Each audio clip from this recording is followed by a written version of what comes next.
உண்மையை சொல்லி நன்மையை செய்தால் உலகம் உன்னிடம் மயங்கும்.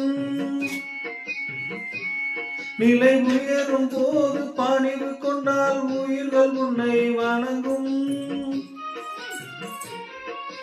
உண்மையை சொல்லி நன்மையை செய்தால் உலகம் உன்னிடம் மயங்கும். நிலை உயரும் போது பணிவு கொண்டால் உயிர்கள் உன்னை வணங்கும்.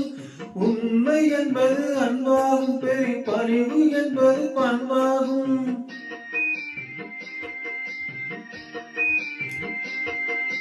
உண்மை என்பது பண்பாகும், அது பெரும் பணிவும் என்பது பண்பாகும். இந்த 4 கட்டளை அறிந்த மனதில் எல்லா நன்மையும் உண்டாகும், எல்லா நன்மையும் உண்டாகும்.